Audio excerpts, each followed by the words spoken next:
Hello friends, എല്ലാ കൂട്ടുകാർക്കും score മലയാളത്തിന്റെ മറ്റൊരു സെഷനിലേക്ക് സ്വാഗതം.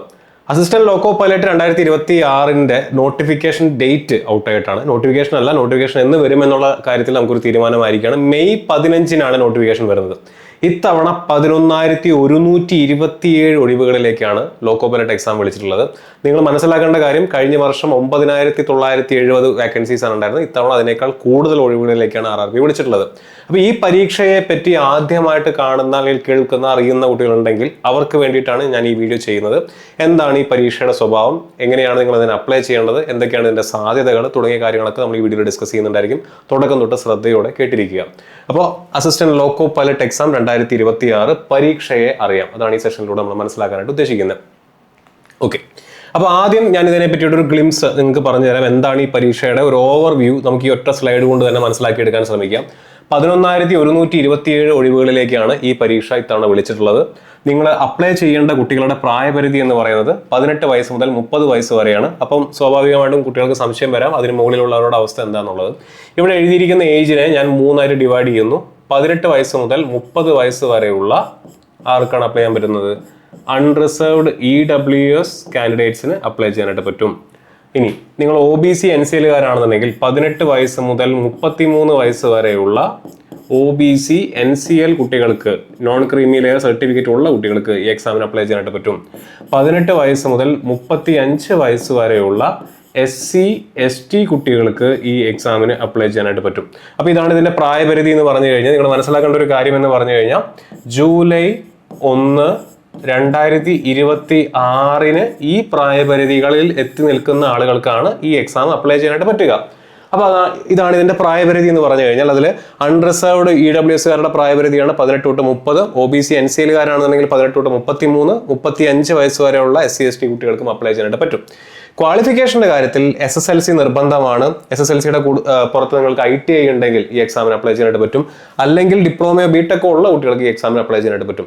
സ്വാഭാവികമായിട്ടും സംശയം വരാം, എൻ്റെ കൈവശം ITI ഇല്ല, ഞാൻ എടുത്തിരിക്കുന്ന ഡിപ്ലോമയാണെങ്കിൽ എനിക്ക് അപ്ലൈ ചെയ്യാനായിട്ട് പറ്റുമോ? എൻ്റെ കയ്യിൽ ITIയും ഡിപ്ലോമയും ഇല്ല, ഞാൻ എടുത്തിരിക്കുന്ന ബിടെക് ആണെങ്കിൽ എക്സാമിന് അപ്ലൈ ചെയ്യാനായിട്ട് പറ്റും. തീർച്ചയായിട്ടും പറ്റുന്നതായിരിക്കും. അത് എല്ലാ ട്രേഡുകാർക്കും പറ്റില്ല. ഏതൊക്കെ ട്രേഡുകാർക്കാണ് അപ്ലൈ ചെയ്യാൻ പറ്റുക എന്നുള്ളത് ഞാൻ ഈ വീഡിയോയുടെ പുറകെ തന്നെ പറയുന്നുണ്ടായിരിക്കും. നിങ്ങൾ ശ്രദ്ധയോടെ കേട്ടിരിക്കുക. അപ്പോൾ ഇതാണ് എൻ്റെ ഓവർവ്യൂ എന്ന് പറഞ്ഞു കഴിഞ്ഞാൽ, SSLC നിർബന്ധമായിട്ടും വേണം. ITI മാത്രം ഉണ്ടായതുകൊണ്ട് കാര്യമില്ല. SSLC പ്ലസ് ITI ആണ്. ITIയിൽ 15ഓളം ട്രേഡുകൾക്ക് അപ്ലൈ ചെയ്യാനായിട്ട് പറ്റും. ഡിപ്ലോമ 3 ഇയർ ഡിപ്ലോമ നിർബന്ധമായിട്ടും വേണം. അതും സ്പെസിഫിക് ആയിട്ടുള്ള ട്രേഡുകളാണ്. ഞാൻ നേരത്തെ പറഞ്ഞ പോലെ ട്രേഡുകൾ ഞാൻ പരിചയപ്പെടുത്തി തരാം. ബിടെക്കും ഈ പറഞ്ഞ പോലെ സ്പെസിഫിക് ആയിട്ടുള്ള ട്രേഡുകളിൽ ബിടെക് എടുത്തുള്ള കുട്ടികൾക്കും ഈ എക്സാമിന് അപ്ലൈ ചെയ്യാനായിട്ട് പറ്റും.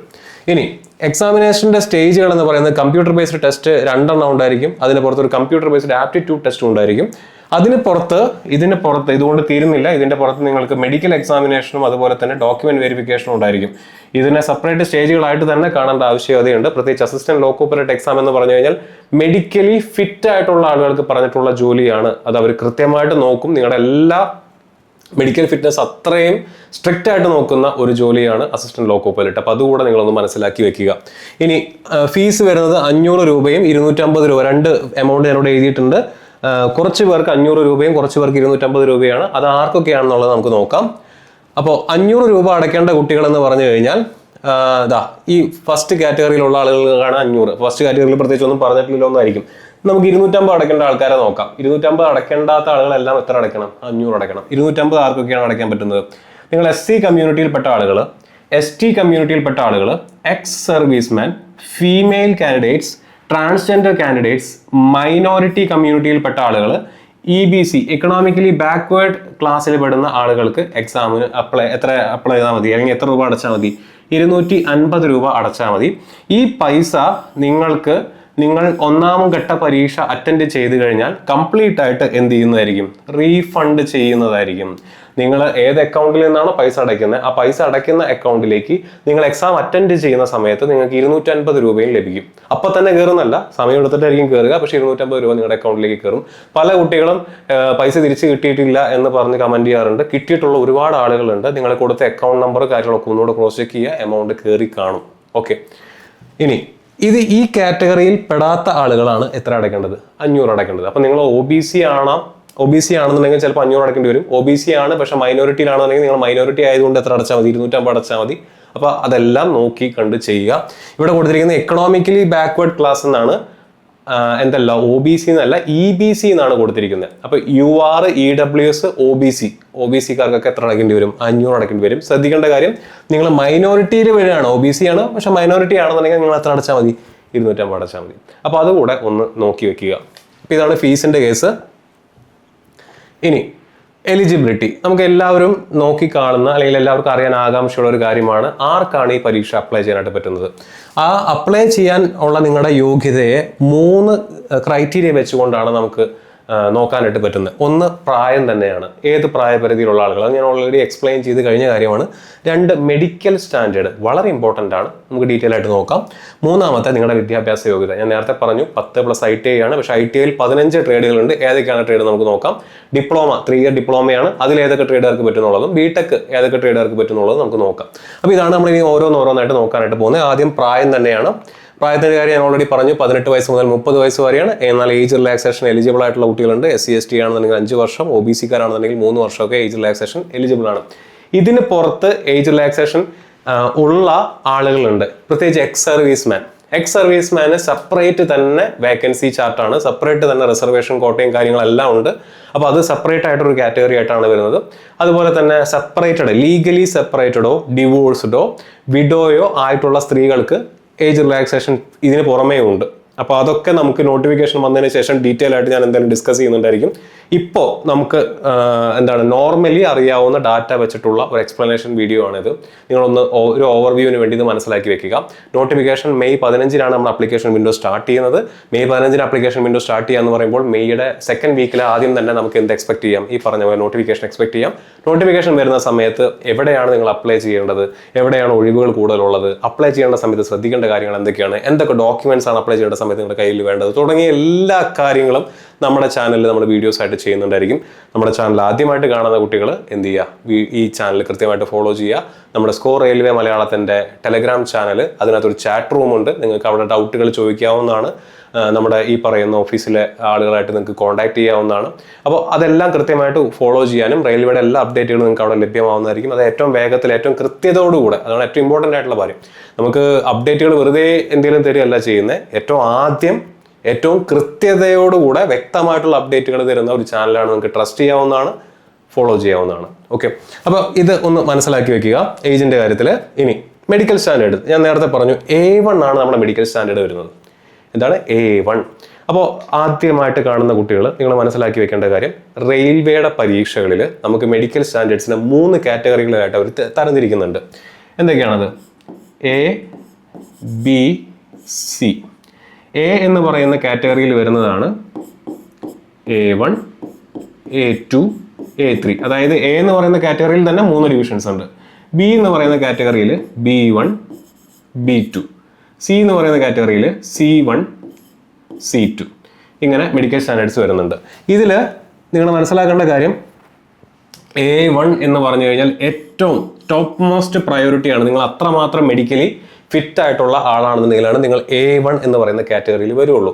C2 എന്ന് പറയുന്നത് ഇതിൽ ഏറ്റവും ലീസ്റ്റ് മെഡിക്കൽ സ്റ്റാൻഡേർഡ് മാത്രം മതി എന്ന് പറയുന്ന ജോലികളാണ്. അപ്പം റെയിൽവേയിൽ ഒരുപാട് ജോലികളുണ്ട്. ലോക്കോ പൈലറ്റ് മാത്രമല്ല, നിങ്ങൾ പറയുന്ന പോലെ ട്രെയിൻ ഓടിക്കുന്ന ആൾ മാത്രമല്ല, ട്രെയിനകത്തുള്ള TT അല്ലെ, മറ്റ് സ്റ്റാഫുകൾ, ടെക്നീഷ്യൻ പോസ്റ്റുകൾ അല്ലെ, NTPC പോസ്റ്റുകൾ. ഒരു സ്റ്റേഷനകത്തിരിക്കുന്ന സമയത്ത് നിങ്ങളവിടെ ടൈപ്പിസ്റ്റിനെ കാണാം, ക്ലർക്കിനെ കാണാം, സ്റ്റേഷൻ മാസ്റ്ററെ കാണാം, മറ്റേ ടിക്കറ്റ് കളക്ടറെ കാണാൻ നിങ്ങൾക്ക് പറ്റും. അതുപോലെ തന്നെ ട്രെയിനിന്റെ ബാക്കിൽ ഗുഡ്സ് ട്രെയിൻ മാനേജർ എന്ന് പറഞ്ഞുകൊണ്ടുള്ള ഒരു പോസ്റ്റ് ഉണ്ട്. അത് ഗുഡ്സ് ട്രെയിന് മാത്രമല്ല എന്തിലും ഉണ്ട്, പാസഞ്ചർ ട്രെയിൻ എല്ലാ ട്രെയിനും നമുക്ക് കാണാനായിട്ട് പറ്റും. അപ്പോൾ അങ്ങനെ വ്യത്യസ്തമായിട്ടുള്ള പോസ്റ്റുകളുണ്ട്. ഈ ഓരോ പോസ്റ്റിനും ആ പോസ്റ്റിന്റെ സ്വഭാവത്തെ അടിസ്ഥാനമാക്കിക്കൊണ്ട് എന്ത് ചെയ്യുന്നു, ഇങ്ങനെ മെഡിക്കൽ കാറ്റഗറികളിലാക്കി വെച്ചിട്ടുണ്ട്. അതിൽ ഏറ്റവും കൂടുതൽ മെഡിക്കൽ സ്റ്റാൻഡേർഡ് ആവശ്യമുള്ള ഒരു പോസ്റ്റാണ് നിങ്ങളിപ്പോൾ ഈ കണ്ടുകൊണ്ടിരിക്കുന്ന അസിസ്റ്റന്റ് ലോക്കോ പൈലറ്റ് A1 എന്ന് പറഞ്ഞു കഴിഞ്ഞാൽ. നേരെ മറിച്ച് ഒരു സ്റ്റേഷനകത്തിരിക്കുന്ന ടൈപ്പിസ്റ്റ് പോസ്റ്റിന് നിങ്ങളൊരു ക്ലർക്കിലായിട്ടുള്ള ഒരു ജോലിയാണ് ചെയ്യുന്നതെന്നുണ്ടെങ്കിൽ നിങ്ങൾക്ക് എന്ത് മതി, ലീസ്റ്റ് മെഡിക്കൽ സ്റ്റാൻഡേർഡ് മതി, C2 മതി. അപ്പോൾ അങ്ങനെ മെഡിക്കൽ സ്റ്റാൻഡേർഡ് പ്രകാരം കാറ്റഗറൈസ് ചെയ്തിട്ടുള്ളതിൽ ഏറ്റവും ടോപ്പിൽ നിൽക്കുന്നതാണ് ഇത് A1. അപ്പോൾ ഈ A1 എന്ന് പറയുന്ന സ്റ്റാൻഡേർഡിനകത്ത് വരുന്ന ആളുകളാണോ ഈ വീഡിയോ കണ്ടുകൊണ്ടിരിക്കുന്ന കുട്ടികളെന്ന് ഉറപ്പുവരുത്തുന്നതിന് വേണ്ടി റെയിൽവേ തന്നെ ഇന്ത്യൻ റെയിൽവേ മെഡിക്കൽ മാനുവൽ എന്ന് പറഞ്ഞുകൊണ്ടൊരു മാനുവൽ ഇറക്കിയിട്ടുണ്ട്, IRMM. അതിനകത്ത് വോളിയം 2-ലെ ചാപ്റ്റർ 5 ആണ് ഈ പറയുന്ന മെഡിക്കൽ സ്റ്റാൻഡേർഡ്സിനെ പറ്റി പറയുന്നത്. ഇതിനെ വെച്ചുകൊണ്ട് ഞാൻ ഓൾറെഡി നമ്മുടെ ചാനലിൽ ഒരു വീഡിയോ ചെയ്തിട്ടുണ്ട്, നിങ്ങൾക്ക് ആ വീഡിയോ കണ്ടു നോക്കാവുന്നതാണ്. അതിൽ പറഞ്ഞത് പ്രകാരം A1 മെഡിക്കൽ സ്റ്റാൻഡേർഡ് സാറ്റിസ്ഫൈ ചെയ്യാനുള്ള ടെസ്റ്റുകളാണ് ഈ കൊടുത്തിരിക്കുന്നത്. പ്രധാനമായിട്ടും കണ്ണാണ് അവർ ഏറ്റവും കൂടുതൽ ചെക്ക് ചെയ്യുന്ന കാര്യം. 6/6 പെർഫെക്റ്റ് വിഷൻ ആയിരിക്കണം. നമ്മുടെ കേരള PSCയിലെ സബ് ഇൻസ്പെക്ടർ ഓഫ് പോലീസിനോ അല്ലെങ്കിൽ മറ്റ് ടെസ്റ്റുകൾക്കോ പോകുന്ന പോലെ നിങ്ങളൊരു സർട്ടിഫിക്കറ്റ് ഉണ്ടാക്കി കൊണ്ട് ചെന്നിട്ട് റെയിൽവേയിൽ ഞാൻ 6/6 ആണെന്ന് പറഞ്ഞു കഴിഞ്ഞാൽ നടക്കുന്ന കാര്യമല്ല. അങ്ങനെ ചെയ്യാൻ പറ്റില്ല. കാരണം ഇത് അവിടെ പോയിട്ട് ചെക്ക് ചെയ്യും. അവിടെ പോയി അവർ നിങ്ങളുടെ കണ്ണ് കൃത്യമായിട്ട് പരിശോധിക്കും. നിങ്ങളുടെ കണ്ണിനകത്ത് പെർഫെക്റ്റ് വിഷൻ ആണോ എന്നുള്ളത് അവർ ചെക്ക് ചെയ്യും. 6/6 വിഷൻ ഉണ്ടായിരിക്കണം. അത് ഡിസ്റ്റന്റ് വിഷൻ ഉണ്ടായിരിക്കണം, നിയർ വിഷനും പക്കയായിരിക്കണം. വിത്തൗട്ട് ഗ്ലാസ്, സ്പെക്സ് യൂസ് ചെയ്യാൻ പാടില്ല. കണ്ണട ഉപയോഗിക്കുന്ന ആളുകൾക്ക് ലോക്കോ പൈലറ്റ് ആവാൻ പറ്റില്ല. ഇനി നിങ്ങൾ കണ്ണിന് കണ്ണട ഉപയോഗിച്ചിരുന്നവരാണ്, നിങ്ങൾ കണ്ണിന് സർജറി ചെയ്തിട്ടുള്ള ആളുകളാണെന്നുണ്ടെങ്കിലും പറ്റില്ല. ലാസിക് സർജറിയോ മറ്റെന്തെങ്കിലും റിഫ്രാക്റ്റീവ് സർജറിയോ ചെയ്തിട്ടുള്ള കുട്ടികളെ പരിഗണിക്കുന്നതല്ല A1 മെഡിക്കൽ സ്റ്റാൻഡേർഡിൽ. ഇപ്പോൾ ഞാൻ ഈ വീഡിയോ എടുക്കുന്നത് വരെ RRB അത്തരത്തിലൊരു സർക്കുലർ ഇറക്കിയിട്ടില്ല. മനസ്സിലായില്ലേ? ഇനി PWBD കാൻഡിഡേറ്റ്സും ഇതിനകത്ത് സൂട്ടബിൾ അല്ല. ഒബ്വിയസ് ആണ്, നിങ്ങൾ ഇത്രയും മെഡിക്കലി ഫിറ്റ് ആയിരിക്കേണ്ട ഒരു ജോബാണ്. കാരണം നിങ്ങൾക്ക് എന്തൊക്കെ വേണ്ടി വരും? കളർ വിഷൻ നിങ്ങളെ പക്കയായിരിക്കണം. സിഗ്നൽ കാണേണ്ട ഉത്തരവാദിത്തം നിങ്ങൾക്കുണ്ട്. അപ്പോൾ കളർ വിഷൻ പക്കയായിരിക്കണം, ബൈനോക്കുലർ വിഷൻ പക്കയായിരിക്കണം, ഫീൽഡ് ഓഫ് വിഷൻ കൃത്യമായിരിക്കണം, നൈറ്റ് വിഷൻ ഉണ്ടായിരിക്കണം, മെസോപ്പിക് വിഷൻ ഉണ്ടായിരിക്കണം. അപ്പോൾ ഇത്രയും കാര്യങ്ങൾ അവർ ചെക്ക് ചെയ്യും. അത് മാത്രമല്ല, ഫ്യൂച്ചറിൽ കണ്ണിന് എന്തെങ്കിലും പ്രശ്നം ഉണ്ടാവുമോ, നിങ്ങളുടെ കണ്ണിന്റെ വെയിൻ അടക്കമുള്ള കാര്യങ്ങൾ അവർ പരിശോധിക്കുന്നുണ്ടായിരിക്കും. അതൊക്കെ ചെക്ക് ചെയ്തതിന് ശേഷമാണ് നിങ്ങളെ ലോക്കോ പൈലറ്റിന്റെ മെഡിക്കൽ എക്സാമിനേഷൻ നിങ്ങൾ പാസ്സാവുള്ളൂ. അതുകൊണ്ട് തീർന്നില്ല. ഇതിന് പുറത്ത് ഇത് ഇത്രയും ഞാൻ ഇവിടെ എഴുതിയിരിക്കുന്നത് കംപ്ലീറ്റ് വിഷൻ ടെസ്റ്റ് ആണ്. ഇതിന് പുറത്ത് നിങ്ങളുടെ ജനറൽ ഫിസിക്കൽ ഫിറ്റ്നസ് കൂടെ അവർ നോക്കുന്നുണ്ടായിരിക്കും. ജനറൽ ഫിസിക്കൽ ഫിറ്റ്നസ് എന്ന് പറയുമ്പോൾ നെഞ്ചളവും ഉയരവും പൊക്കവും വെയിറ്റും എന്നല്ല അവർ നോക്കുന്നുണ്ടായിരിക്കുക. ബേസിക്കലി നിങ്ങൾക്ക് വേറെ എന്തെങ്കിലും അസുഖങ്ങളുണ്ടോ, എന്തെങ്കിലും മാറാ രോഗങ്ങളുണ്ടോ, എന്തെങ്കിലും പകർച്ചവ്യാധികളുണ്ടോ, ഒരു കാറ്റഗറി. രണ്ടാമത്തെ കാറ്റഗറി എന്ന് പറയുന്നത് എന്താണ്? നിങ്ങളുടെ പല്ല് സ്ട്രോങ് ആയിട്ടുള്ള പല്ലുകളാണോ നിങ്ങൾക്കുള്ളത്. അതിൻ്റെ നമ്പർ ഒന്നും വ്യക്തമായിട്ട് മെഡിക്കൽ ഞാൻ നേരത്തെ പറഞ്ഞ ഗൈഡ് ലൈൻസിനകത്ത് കൊടുത്തിട്ടില്ല. അങ്ങനെയുള്ള കാര്യങ്ങളൊക്കെ പക്ഷെ ചെക്ക് ചെയ്യുമെന്നാണ് പറഞ്ഞിട്ടുള്ളത്. എല്ല് ഈ പറഞ്ഞ പോലെ വല്ല കമ്പി ഇട്ടിട്ടുണ്ടോ, കമ്പി ഇട്ടിട്ടുണ്ടെങ്കിൽ പ്രശ്നമുണ്ടെന്നുള്ളതല്ല, അത് നിങ്ങളുടെ ജോലിയെ ബാധിക്കുന്ന രീതിയിലുള്ള എന്തെങ്കിലും പ്രശ്നമാണോ എന്നുള്ളത് അവർ നോക്കും. അഗെയിൻ ഞാൻ ഒരിക്കൽ കൂടെ പറയാം, കമ്പി ഇട്ടിട്ടുണ്ട് എന്നുള്ളതൊരു പ്രശ്നമല്ല. നിങ്ങൾ ചെയ്യുന്ന ജോലിയെ അത് ബാധിക്കുന്നുണ്ടെങ്കിൽ മാത്രമാണ് അത് പ്രശ്നമായിട്ട് മാറുന്നത്. ഫ്ലാറ്റ് ഫുട്ട് ആണോ, നോക്ക് നീ ആണോ, ഇതൊക്കെ അവർ ടെസ്റ്റ് ചെയ്യുന്നതായിരിക്കും. അതുപോലെ തന്നെ ഹെർണിയ ഉണ്ടോ, പൈൽസ് ഉണ്ടോ, മറ്റെന്തെങ്കിലും പകർച്ചവ്യാധികളുണ്ടോ, STDs എന്തെങ്കിലും ഉണ്ടോ, ഇതൊക്കെ ചെക്ക് ചെയ്യുന്നുണ്ടായിരിക്കും. ഇതിന് പുറമെ നിങ്ങളുടെ BP, ഷുഗർ, അതുപോലെ തന്നെ നിങ്ങളുടെ ചെസ്റ്റിന്റെ എക്സ്റേ, ഇതെല്ലാം അവർ കണ്ടക്ട് ചെയ്യുന്നുണ്ടായിരിക്കും, പ്രത്യേകിച്ച് A1 മെഡിക്കൽ സ്റ്റാൻഡേർഡും. അപ്പോൾ ഇത്രയും സ്ട്രിക്റ്റ് ആയിട്ട് മെഡിക്കൽ സ്റ്റാൻഡേർഡ് ഫോളോ ചെയ്യുന്ന ഒരു എക്സാമിനേഷനാണ് അസിസ്റ്റന്റ് ലോക്കോ പൈലറ്റിന്റെ മെഡിക്കൽ എക്സാമിനേഷൻ. ഇത് മനസ്സിലാക്കാതെ നിങ്ങൾ അപ്ലൈ ചെയ്യരുത്. 11,127 ഒഴിവുണ്ട്, ചാടിക്കേറി എനിക്കും പറ്റുമെന്ന് പറഞ്ഞുകൊണ്ട് അപ്ലൈ ചെയ്തിട്ട് നിങ്ങളെ പരീക്ഷ 1ാം ഘട്ടം എഴുതി, 2ാം ഘട്ടം എഴുതി, 3ാം ഘട്ടമൊക്കെ എഴുതിയിട്ട് മെഡിക്കലിൽ എത്തുന്ന സമയത്താണ് ഞാൻ അറിയുന്നത്, അയ്യോ അറിഞ്ഞില്ല സാറേ എന്ന് പറഞ്ഞിട്ട് കാര്യമുണ്ടോ? ഇല്ല. അപ്പോൾ അങ്ങനെ ഉണ്ടാവാതിരിക്കാനാണ് ഇത് നേരത്തെ കൂട്ടി പറഞ്ഞു തരുന്നത്. കൃത്യമായി കാണും, മനസ്സിലായി കാണുമെന്ന് വിശ്വസിക്കുന്നു. ഇപ്പോൾ ഈ വീഡിയോ കണ്ടുകൊണ്ടിരിക്കുന്നതിൽ മെഡിക്കലി ഫിറ്റ് ആയിട്ടുള്ള കുട്ടികൾ മനസ്സിലാക്കേണ്ട കാര്യം, ഇത് നിങ്ങൾക്ക് സുവർണ്ണ അവസരമാണ്. കാരണം ഈ ഇത്രയും മെഡിക്കൽ സ്റ്റാൻഡേർഡ്സ് എല്ലാ കുട്ടികൾക്കും ഉണ്ടാവണമെന്ന് നിർബന്ധമില്ല. ഏതെങ്കിലും ഒരു മെഡിക്കൽ ടെസ്റ്റിൽ അവർ ഫെയിൽ ആവാനുള്ള സാധ്യതയുണ്ട്. കാരണം ഇത് അത്രയും മെഡിക്കൽ ഫിറ്റ്നസ് ആവശ്യമുള്ള ഒരു പോസ്റ്റാണ്. അപ്പോൾ നിങ്ങൾ മെഡിക്കലി ഫിറ്റ് ആണെന്നുണ്ടെങ്കിൽ ഈ അവസരം മനസ്സിലാക്കുക. 11,127 ഒഴിവുകളാണ് എക്സാമിന് അപ്ലൈ ചെയ്യാനായിട്ട് ശ്രദ്ധിക്കുക. അപ്പോൾ രണ്ടാമത്തെ കാറ്റഗറി മനസ്സിലായി. നമ്മൾ ആദ്യം പ്രായപരിധി നോക്കി, മെഡിക്കൽ സ്റ്റാൻഡേർഡ് നോക്കി. മൂന്നാമത്തെ എന്താണ്? വിദ്യാഭ്യാസ യോഗ്യത. എന്താണ് വിദ്യാഭ്യാസ യോഗ്യത? ഇത് ITI ആണ്. 10th പ്ലസ് ITI, 10ാം ക്ലാസ് നിർബന്ധമാണ്, പ്ലസ് ITI. ആ ITI എന്ന് പറഞ്ഞാൽ NCVT, SCVT സർട്ടിഫിക്കറ്റ് ആയിരിക്കണം. കുട്ടികൾ നമ്മുടെ അടുത്ത് ചോദിക്കാറുണ്ട്, KGC ITI എടുത്തിട്ടുള്ള ആളുകളാണ് പറ്റുമോ? നോട്ടിഫിക്കേഷനകത്ത് പ്രത്യേകിച്ച് RRB കണ്ടക്ട് ചെയ്യുന്ന എല്ലാ പരീക്ഷകളിലും ITI എവിടെയെങ്കിലും വിദ്യാഭ്യാസ യോഗ്യതയായിട്ട് വരുന്നുണ്ടെങ്കിൽ അവരതിൻ്റെ തലയ്ക്ക് വെക്കുന്ന പേരാണ് NCVT, SCVT സർട്ടിഫിക്കറ്റ് എന്ന്. ഒരിക്കൽ കൂടെ പറയാം, RRB കണ്ടക്ട് ചെയ്യുന്ന ITI മിനിമം വിദ്യാഭ്യാസ യോഗ്യതയായിട്ട് വരുന്ന പരീക്ഷകളിൽ ITIയുടെ സർട്ടിഫിക്കേഷൻ പ്രൊവൈഡ് ചെയ്യേണ്ടത് NCVT ആണെന്നും SCVT ആണെന്നും RRB വ്യക്തമായിട്ട് പറഞ്ഞിട്ടുണ്ട്. SCVT സർട്ടിഫിക്കറ്റിനോ NCVT സർട്ടിഫിക്കറ്റിനോ ഈക്വലൻസി കാണിക്കാൻ നിങ്ങൾക്ക് പറ്റുകയാണെന്നുണ്ടെങ്കിൽ നിങ്ങൾ എലിജിബിൾ ആയിരിക്കും. അത് നമുക്ക് പറയാൻ പറ്റില്ല, RRBയുടെ ഡിസ്ക്രിപ്ഷനാണ്. നിങ്ങളൊരു ഇക്വലൻസി സർട്ടിഫിക്കറ്റ് കൊണ്ട് ചെന്ന് കഴിഞ്ഞാൽ ഇത് ഇക്വലൻസി സർട്ടിഫിക്കറ്റ് ആയിട്ട് അംഗീകരിക്കണോ വേണ്ടിയോ എന്നുള്ളത് ആ പർട്ടിക്കുലർ RRBയുടെ ഡിസ്ക്രിപ്ഷൻ മാത്രമാണ്. അതിനകത്ത് എനിക്കോ നിങ്ങൾക്കോ യാതൊരു സേയും ഉണ്ടായിരിക്കില്ല. നോട്ടിഫിക്കേഷനകത്ത് പറഞ്ഞിരിക്കുന്നത് NCVT, SCVT സർട്ടിഫിക്കേഷൻ ആവശ്യമാണെന്നാണ്. ഏതൊക്കെ ട്രേഡുകൾക്ക്? ഈ 15 ട്രേഡുകളാണ് ITI ഉള്ള കുട്ടികൾക്ക് അപ്ലൈ ചെയ്യാനായിട്ട് പറ്റുന്നത്. ഫിറ്റർ ഉണ്ട്, ഇലക്ട്രീഷ്യൻ ഉണ്ട്, ഇൻസ്ട്രുമെന്റ് മെക്കാനിക് ഉണ്ട്, മിൽ റൈറ്റ് മെയിൻ്റനൻസ് മെക്കാനിക് ഉണ്ട്, മെക്കാനിക്കൽ റേഡിയോ ആൻഡ് TV ഉണ്ട്, ഇലക്ട്രോണിക്സ് മെക്കാനിക് ഉണ്ട്, MMB ഉണ്ട്, wireman, tractor mechanic, amateur and coil winder, mechanic diesel, heat engine, turner, machinist, refrigeration and air conditioning mechanic തുടങ്ങിയ 15 ട്രേഡുകളിൽ NCVT SCVT സർട്ടിഫിക്കറ്റും മെട്രിക്കുലേഷനും നിങ്ങൾക്ക് ഉണ്ടെങ്കിൽ നിങ്ങൾക്ക് ഈ എക്സാമിന് അപ്ലൈ ചെയ്യാം. ഓക്കെ, തീർന്നോ? ഇല്ല. അടുത്ത വിദ്യാഭ്യാസ യോഗ്യത എന്താണ്? നിങ്ങൾക്ക് മെട്രിക്കുലേഷൻ 10ാം ക്ലാസ് നിർബന്ധമായിട്ട് വേണം. പ്ലസ് റെയിൽവേയിൽ course completed act apprenticeship certificate നിങ്ങളുടെ കയ്യിൽ ഉണ്ടെങ്കിൽ നിങ്ങൾക്ക് എക്സാമിന് അപ്ലൈ ചെയ്യാം. മെട്രിക്കുലേഷൻ നിർബന്ധമായിട്ട് വേണം. അതിന്റെ പുറത്ത് CCAA സർട്ടിഫിക്കറ്റ് ഉണ്ടെങ്കിൽ നിങ്ങൾക്ക് എക്സാമിന് അപ്ലൈ ചെയ്യാം. തീർന്നോ? ഇല്ല. മെട്രിക്കുലേഷൻ നിർബന്ധമായിട്ട് വേണം. Plus 3 year diploma. ശ്രദ്ധിക്കണം, 3 വർഷം നിങ്ങൾ പഠിക്കണം എന്നുള്ളതല്ല, നിങ്ങളുടെ കയ്യിലുള്ള സർട്ടിഫിക്കറ്റ് 3 ഇയർ ഡിപ്ലോമയുടെ സർട്ടിഫിക്കറ്റ് ആയാൽ മതി. 3 ഇയർ ഡിപ്ലോമ സർട്ടിഫിക്കറ്റ് മെക്കാനിക്കലിലോ ഇലക്ട്രിക്കലിലോ ഇലക്ട്രോണിക്സിലോ ഓട്ടോമൊബൈൽ എഞ്ചിനീയറിംഗിലോ നിങ്ങൾക്ക് ഉണ്ടെങ്കിൽ നിങ്ങൾക്ക് എക്സാമിന് അപ്ലൈ ചെയ്യാം. ഈ 4 ട്രേഡുകളാണ് പറഞ്ഞിട്ടുള്ളത്, വേറെ ട്രേഡ് പറഞ്ഞിട്ടില്ല. കമ്പ്യൂട്ടർ സയൻസ് പറ്റുമോ എന്ന് ചോദിച്ചാൽ ഇതിനകത്ത് പറഞ്ഞിട്ടില്ല. ഇലക്ട്രിക്കൽ പറ്റും, മെക്കാനിക്കൽ പറ്റും, ഇലക്ട്രോണിക്സ് പറ്റും, ഓട്ടോമൊബൈൽ എഞ്ചിനീയറിംഗ് പറ്റും. ഓക്കെ, ഇതേ ട്രേഡുകളിൽ ഡിഗ്രി ഉണ്ടെങ്കിൽ, അതായത് BTech ഉണ്ടെങ്കിൽ നിങ്ങൾക്ക് എക്സാമിന് അപ്ലൈ ചെയ്യാനായിട്ട് പറ്റും. അപ്പോൾ ITIക്കാർക്ക് പറ്റും, ഡിപ്ലോമക്കാർക്ക് പറ്റും, CCA ഉള്ളവർക്ക് പറ്റും, BTech ഉള്ളവർക്ക് പറ്റും. ഏതൊക്കെ ട്രേഡുകളാണെന്നുള്ളത് വ്യക്തമായി. 3 ക്രൈറ്റീരിയ: പ്രായപരിധി മനസ്സിലായി കാണും, മെഡിക്കൽ സ്റ്റാൻഡേർഡ് മനസ്സിലായി കാണും, വിദ്യാഭ്യാസ യോഗ്യത മനസ്സിലായി കാണും. ഇത് എല്ലാം നിങ്ങൾക്ക് ഉണ്ടെങ്കിൽ ധൈര്യമായിട്ട് അപ്ലൈ ചെയ്യുക. ഓക്കെ, അടുത്തത് റിക്രൂട്ട്മെന്റ് പ്രോസസ്സാണ്. ഫസ്റ്റ് സ്റ്റേജ് CBT 1 ആണ്, സെക്കൻഡ് സ്റ്റേജ് CBT 2 എന്നാണ് കൊടുത്തിരിക്കുന്നത്. ഇത് രണ്ടും കമ്പ്യൂട്ടർ ബേസ്ഡ് ടെസ്റ്റ് ആണ്. ഒന്നാമത്തെ ഘട്ടം എന്താണ്? ഫസ്റ്റ് സ്റ്റേജ് എന്ന് പറയുന്നത് 1 അവറിന്റെ പരീക്ഷ, 75 മാർക്ക് കഴിഞ്ഞില്ല, എന്താണ്? ക്വാളിഫയിങ് ആണ്. എന്ന് പറഞ്ഞു കഴിഞ്ഞാൽ ഇതിലെ മാർക്ക് നിങ്ങളുടെ റാങ്ക് നിശ്ചയിക്കില്ല. നിങ്ങൾ എന്ത് ചെയ്താൽ മതി? ഇത് ക്വാളിഫൈ ചെയ്താൽ മാത്രം മതി.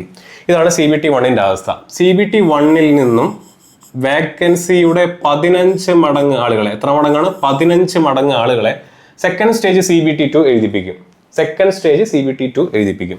സെക്കൻഡ് സ്റ്റേജിന്റെ പ്രത്യേകത എന്താണ്? സെക്കൻഡ് സ്റ്റേജ് എന്ന് പറയുന്നതിനകത്ത് നിങ്ങൾക്ക് ഈ പറഞ്ഞ പോലെ ഇതെന്താണ്? റാങ്ക് മേക്കിംഗ് ആണ്. ഇതിലെ മാർക്കാണ് നിങ്ങളുടെ റാങ്ക് നിശ്ചയിക്കുന്നത്. ഇതിൽ എത്ര മാർക്ക് നിങ്ങൾ വാങ്ങിച്ചു എന്നുള്ളതാണ് നിങ്ങളുടെ റാങ്ക് നിശ്ചയിക്കുന്നത്. പക്ഷെ അവിടെയും ഒരു പ്രശ്നമുണ്ട്. എന്താണ് പ്രശ്നം? ഈ CBT 2 എന്ന് പറയുന്നത്, CBT 2 എന്ന് പറയുന്നതിൽ 2 പാർട്ടുകളുണ്ട്. പാർട്ട് A ഉണ്ട്, പാർട്ട് B ഉണ്ട്. പാർട്ട് A എന്ന് പറയുന്നതിനകത്ത് മാത്സ് ഉണ്ട്, റീസണിങ് ഉണ്ട്. വൈകാതെ ഞാൻ സിലബസ് കാണിച്ചു തരാം. Basic science and engineering, basic science and engineering എന്ന് പറയുന്ന ഭാഗമുണ്ട്. പാർട്ട് Bയിൽ നിങ്ങൾ നേരത്തെ പറഞ്ഞില്ലേ, നിങ്ങൾ ഏത് ട്രേഡിലാണെന്നുള്ളത് നിങ്ങൾ വ്യക്തമാക്കിയിട്ടുണ്ടല്ലോ. ആ ട്രേഡ് പ്രകാരമുള്ള മാർക്കിന്റെ ടെസ്റ്റ് ഉണ്ടായിരിക്കും പാർട്ട് Bയിൽ. പക്ഷെ ഇവിടെ ശ്രദ്ധിക്കേണ്ട കാര്യം എന്ന് വെച്ചാൽ ഈ ട്രേഡിന്റെ മാർക്ക് എന്താണ്? ക്വാളിഫയിങ് മാത്രമാണ്. ട്രേഡിന്റെ മാർക്ക് അല്ല നിങ്ങളുടെ റാങ്ക് നിശ്ചയിക്കുന്നത്. അതാണ് ഇതിൽ ഏറ്റവും വലിയ വിരോധാഭാസം. ജൂനിയർ എഞ്ചിനീയർ എക്സാം പോലെ ട്രേഡിന്റെ മാർക്കിന് ഇവിടെ വലിയ പ്രസക്തി ഒന്നുമില്ല. ട്രേഡിൽ നിങ്ങൾക്ക് 75-ലായിരിക്കും പരീക്ഷ വരുന്നുണ്ടാവുക. അതിനകത്ത് 35% മാർക്ക് നിങ്ങൾ വാങ്ങിച്ചാൽ നിങ്ങൾ ഇന്നായി. ട്രേഡ് മാത്രം ക്വാളിഫൈ ആവേണ്ട കാര്യമുണ്ടോ? ഇല്ല. ഇതിൽ കട്ട് ഓഫ് ക്ലിയർ ചെയ്യണം. ഇത് 100 മാർക്കിന്റെ പരീക്ഷയായിരിക്കും, 100 ചോദ്യങ്ങളായിരിക്കും ഉണ്ടായിരിക്കുക, 100 മാർക്കിന്റെ പരീക്ഷയായിരിക്കും. പക്ഷെ ഇതിൽ വാങ്ങിക്കുന്ന ഓരോ മാർക്കും ആയിരിക്കും നിങ്ങളുടെ റാങ്ക് നിശ്ചയിക്കുന്നുണ്ടായിരിക്കുക.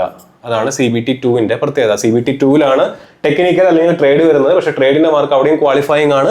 നിങ്ങളുടെ റാങ്ക് നിശ്ചയിക്കുന്നത് എന്താണ്? ഈ പറയുന്ന CBT 2ലെ പാർട്ട് എയിൽ കാണുന്ന maths, reasoning, basic science and engineering ആണ്. അവിടെയും തീർന്നില്ല.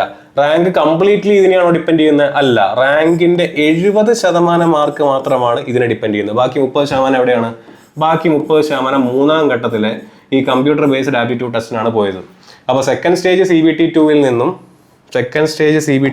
നിന്നും 8 മടങ്ങ് ആളുകളെ എന്തിലേക്ക് കൊണ്ടുവരും? CBAT ക്വാളിഫൈ ചെയ്യാനായിട്ട് എടുക്കും.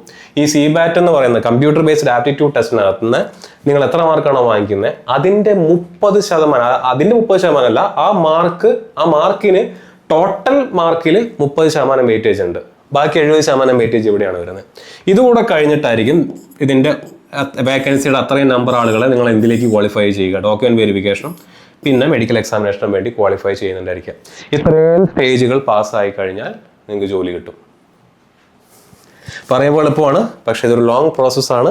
തുടക്കം തൊട്ട് ഒടുക്കം വരെ കൃത്യമായിട്ട് ട്രാക്കിൽ ഉണ്ടെങ്കിൽ മാത്രമേ നിങ്ങൾക്ക് എക്സാം കടക്കാനായിട്ട് പറ്റുള്ളൂ. ഇനി ഞാൻ നേരത്തെ പറഞ്ഞ പോലെ CBT 1 ഞാൻ പരിചയപ്പെടുത്താം. CBT 1 ഫസ്റ്റ് സ്റ്റേജ് ഇതെന്താണ്? ക്വാളിഫയിങ് ആണ്. ഇതിൽ മാത്സ് പഠിക്കണം, റീസണിങ് പഠിക്കണം, സയൻസ് പഠിക്കണം, ജനറൽ അവയർനെസ് പഠിക്കണം. ഇതെല്ലാം കൂടെ എത്ര മാർക്കാണ്? 75 മാർക്കാണ്. 75 മാർക്കിന്റെ വെയിറ്റേജും മാർക്ക് ഡിസ്ട്രിബ്യൂഷനാണ് ഞാൻ ഇവിടെ കൊടുത്തിട്ടുള്ളത്. ഞാൻ ഓൾറെഡി പറഞ്ഞ കാര്യമായതുകൊണ്ടാണ് ഞാൻ പിന്നെ ഡീറ്റെയിൽ ആയിട്ട് പറയാത്തത്. നിങ്ങൾ കമന്റ് ചെയ്യുകയാണെന്നുണ്ടെങ്കിൽ ഇത് ഓരോ സെക്ഷനെ പറ്റിയിട്ടും ഓരോ സെക്ഷന് പഠിക്കേണ്ട സിലബസിനെ പറ്റിയിട്ടും തുടരെ നമ്മുടെ ചാനൽ തന്നെ വീഡിയോസ് ചെയ്യുന്നുണ്ടായിരിക്കും. നിങ്ങളുടെ സപ്പോർട്ട് ആവശ്യമാണ്. നിങ്ങളുടെ റിക്വയർമെന്റ് നിങ്ങൾക്ക് എന്തിനെ പറ്റിയിട്ടാണ് അറിയേണ്ടതെന്നുള്ളത് നിങ്ങൾ കമന്റ് ചെയ്ത് കഴിഞ്ഞാൽ നമ്മളത് ചെയ്യുന്നുണ്ടായിരിക്കും. രണ്ടാം ഘട്ടത്തിന്റെ കാര്യം വരികയാണെന്നുണ്ടെങ്കിൽ ഞാൻ നേരത്തെ പറഞ്ഞ പോലെ പാർട്ട് 1 നോൺ ടെക്നിക്കലാണ്. അവിടെ മാത്സ് ഉണ്ടാവും, മെന്റൽ എബിലിറ്റി ഉണ്ടാവും, basics of science and engineering എന്ന് പറയുന്ന ഒരു പോർഷൻ ഉണ്ടാവും. 90 മിനിറ്റ് 100 മാർക്കിന്റെ പരീക്ഷയാണ് ഇവിടെ വരുന്നത്. ഈ രണ്ടാമത്തെ ടെക്നിക്കൽ പാർട്ടാണെന്നുണ്ടെങ്കിൽ 60 മിനിറ്റ് 75 മാർക്കിന്റെ പരീക്ഷയാണ് അവിടെ വരുന്നുണ്ടാവുക. അങ്ങനെ ഓൾ ടുഗദർ 2.5 മണിക്കൂറിന്റെ പരീക്ഷയാണ്. രണ്ടാം ഘട്ടം 175 മാർക്കായിരിക്കും. ഇതിൽ ഈ 75 മാർക്ക് ക്വാളിഫയിങ്ങിന്റെ വെയിറ്റേജിലാണ് വരുന്നത്. പക്ഷേ ഈ 100 മാർക്കായിരിക്കും നിങ്ങളുടെ റാങ്ക് നിശ്ചയിക്കുന്നുണ്ടായിരിക്കുക. ഇതിൽ ഇവിടെ കാണുന്ന മാക്സും മെന്റൽ എബിലിറ്റിയും നിങ്ങൾ ഓൾറെഡി അവിടെ പഠിച്ചതാണ്, ഇവിടെ പഠിച്ചതാണ്. എക്സ്ട്രാ ഇവിടെ പഠിക്കാനുണ്ടാവുക അതാ ഈ കാണുന്ന ബേസിക് സയൻസ് ആൻഡ് എഞ്ചിനീയറിംഗ് എന്ന് പറയുന്ന പോർഷൻ മാത്രമാണ്. ഈ ബേസിക് സയൻസ് ആൻഡ് എഞ്ചിനീയറിംഗ് എന്ന് പറയുന്ന പോർഷനാണ് നിങ്ങളുടെ മാർക്ക് നിശ്ചയിക്കുന്നത്. ബേസിക് സയൻസ് ആൻഡ് എഞ്ചിനീയറിംഗിന് എത്ര വെയിറ്റേജ് ഉണ്ട്? 50 മാർക്കോളം വെയിറ്റേജ് വരും ടയർ 2-ൽ. ഈ 50 മാർക്കിൽ എത്ര മാർക്കാണ് നിങ്ങൾ നേടുന്നത് അതായിരിക്കും നിങ്ങളുടെ റാങ്ക് നിശ്ചയിക്കുക. കാരണം ബേസിക് സയൻസ് ആൻഡ് എഞ്ചിനീയറിംഗിന് എന്തൊക്കെ പഠിക്കേണ്ടി വരും? ഡ്രോയിങ്, എഞ്ചിനീയറിംഗ് ഡ്രോയിങ് നിങ്ങൾ പഠിക്കേണ്ടി വരും. 2 ഫിസിക്സ് നിങ്ങൾ പഠിക്കേണ്ടി വരും. ഫിസിക്സ് എന്ന് പറഞ്ഞു കഴിഞ്ഞാൽ അതിനകത്ത് എന്തൊക്കെ വരും? യൂണിറ്റ്സ് ആൻഡ് മെഷർമെന്റ് തൊട്ട് വർക്ക് പവർ എനർജി തൊട്ട് മോഷൻസ്, ഹീറ്റ് ആൻഡ് ടെമ്പറേച്ചർ വരെയുള്ള ഭാഗങ്ങൾ നിങ്ങൾ പഠിച്ചെടുക്കേണ്ടി വരും. 3 ബേസിക് ഇലക്ട്രിസിറ്റി നിങ്ങൾ പഠിക്കേണ്ടി വരും. 4 ഒക്യുപ്പേഷണൽ സേഫ്റ്റി ആൻഡ് ഹെൽത്ത് നിങ്ങൾ പഠിക്കേണ്ടി വരും. 5 സിമ്പിൾ മെഷീൻസ് ആൻഡ് ലിവേഴ്സ് പഠിക്കേണ്ടി വരും. 6 IT ലിറ്ററസി പഠിക്കേണ്ടി വരും. 7 എൻവയോൺമെന്റ് എഡ്യൂക്കേഷൻ നിങ്ങൾ പഠിക്കേണ്ടി വരും. ഈ 7 പോർഷൻസ് കൃത്യമായിട്ട് സിലബസ് മനസ്സിലാക്കി 2018-ലെയും 2024-ലെയും ഇപ്പോൾ നടക്കാനിരിക്കുന്ന 2025-ലെയൊക്കെ ക്വസ്റ്റ്യൻ പേപ്പർ വെച്ച് പഠിച്ചു കഴിഞ്ഞാൽ ഈ 50 മാർക്ക് കയ്യിലിരിക്കും. നിങ്ങൾക്ക് എക്സാം കടക്കാനായിട്ട് പറ്റും. ഓക്കെ, അപ്പോൾ ഈ രീതിയിൽ സിലബസ് കൃത്യമായിട്ട് മനസ്സിലാക്കി ആ രീതിയിൽ അലൈൻ ചെയ്തിട്ടുള്ള 2 കോഴ്സുകളാണ് നമ്മളിവിടെ ഇറക്കാനായിട്ട് പോകുന്നത്. ഒന്നാമത്തെ നമ്മുടെ കോംബോ ബാച്ചാണ്. CBT 1-ൻ്റെയും CBT 2-ൻ്റെയും കൂടെ ഒരുമിച്ച് പഠിക്കാൻ താല്പര്യമുള്ള കുട്ടികൾക്ക് ഈ കോഴ്സ് പർച്ചേസ് ചെയ്യാവുന്നതാണ്. CBT 1-ന് വേണ്ടി എക്സ്ക്ലൂസീവ് ആയിട്ടൊരു ബാച്ച് നമ്മൾ ലോഞ്ച് ചെയ്തിട്ടുണ്ട്. അപ്പോൾ ആ ബാച്ച് താല്പര്യമുള്ളവർക്ക് അതും പർച്ചേസ് ചെയ്യാവുന്നതാണ്. താല്പര്യമുള്ള കുട്ടികൾക്ക് ഈ കാണുന്ന നമ്പറിൽ നമ്മളെ കോൺടാക്ട് ചെയ്യാം, അല്ലെങ്കിൽ ഗൂഗിൾ ഫോം താഴെ കൊടുക്കാം. നിങ്ങൾക്ക് എന്ത് ചെയ്യാവുന്നതാണ്? ഗൂഗിൾ ഫോം ഫില്ല് ചെയ്ത് നമ്മുടെ ഓഫീസുമായിട്ട് ബന്ധപ്പെട്ട് നമ്മുടെ കോഴ്സസ് പർച്ചേസ് ചെയ്യാവുന്നതാണ്. ഞാൻ നേരത്തെ പറഞ്ഞ പോലെ ഇത്രയും ഡീറ്റെയിൽ ആയിട്ട് പരീക്ഷയെ മനസ്സിലാക്കിക്കൊണ്ട് ഓരോ ടോപ്പിക്കിനും സിസ്റ്റമാറ്റിക് ആയിട്ട് കവർ ചെയ്തുകൊണ്ട് ഓരോ ടോപ്പിക്കിനും അതിന് അനുയോജ്യമായിട്ടുള്ള ടെസ്റ്റുകൾ നൽകിക്കൊണ്ട് റിവിഷൻ ക്ലാസ്സുകൾ നൽകിക്കൊണ്ട് കൃത്യമായിട്ടുള്ള സ്റ്റഡി പ്ലാൻ ഇത്ര ദിവസം കൊണ്ട് സിലബസ് കവർ ചെയ്യുന്ന രീതിയിലുള്ള ഒരു സ്റ്റഡി പ്ലാനോട് കൂടിയിട്ടുള്ള ഒരു കോഴ്സ് തന്നെയാണ് നമ്മൾ ഇറക്കുന്നത്. താല്പര്യമുള്ള കുട്ടികൾ സമയം കളയാതെ എന്ത് ചെയ്യുക? എക്സാമിന് പഠിച്ചു തുടങ്ങാനായിട്ട് ശ്രദ്ധിക്കുക. കോഴ്സ് എടുത്ത് പഠിച്ചു തുടങ്ങാനായിട്ട് തന്നെ ശ്രദ്ധിക്കുക. ഞാൻ നേരത്തെ പറഞ്ഞ പോലെ മെയ് 15-നാണ് നോട്ടിഫിക്കേഷൻ അപ്ലിക്കേഷൻ വിൻഡോ സ്റ്റാർട്ട് ചെയ്യുന്നത്. മെയ് 15 മുതൽ ജൂൺ 14 വരെ ഈ എക്സാമിന് അപ്ലൈ ചെയ്യാം. 11,127 ഒഴിവുകൾ, ഞാൻ നേരത്തെ പറഞ്ഞ അത്രയും കണ്ടീഷൻസ് സാറ്റിസ്ഫൈ ചെയ്യുന്ന 11,127 ഒഴിവുകളിലേക്കാണ് നിങ്ങൾ മത്സരിക്കാൻ പോകുന്നത്. അപ്പോൾ ഞാൻ നേരത്തെ പറഞ്ഞ എല്ലാ എലിജിബിലിറ്റിയും ഉള്ള കുട്ടികൾ സമയം കളയേണ്ട കാര്യമില്ല. ഈ ജോലി നിങ്ങൾക്കുള്ളത് തന്നെയാണ്. കാരണം എല്ലാവരും മെഡിക്കലി ഫിറ്റ് ആവണമെന്നില്ല. മെഡിക്കലി ഫിറ്റ് ആയിട്ടുള്ളവർക്ക് എല്ലാവർക്കും ഇത് പഠിച്ചെടുക്കാൻ പറ്റുന്ന നിർബന്ധമില്ല. ഇനി അങ്ങനെയുള്ളവർക്ക് ചിലപ്പോൾ പ്രായപരിധി കഴിഞ്ഞു പോയിട്ടുള്ള ആളുകളുണ്ടായിരിക്കാം, അവരുടെ സാഹചര്യങ്ങൾ വേറെ ആയിരിക്കാം. അപ്പോൾ ഇതെല്ലാം ഒത്തിണങ്ങി വരുമ്പോൾ മാക്സിമം ആ ഓപ്പർച്യൂണിറ്റീനെ എന്ത് ചെയ്യുക? സീസ് ചെയ്യാനായിട്ട് നോക്കുക, പഠിച്ചു തുടങ്ങാനായിട്ട് നോക്കുക. ഈ വർഷം തന്നെ ഇതിലൊരു ജോലി നേടിയെടുക്കാനായിട്ട് നിങ്ങളെല്ലാവരും പരിശ്രമിക്കുക. മറ്റൊരു വീഡിയോയിൽ വീണ്ടും കാണാം.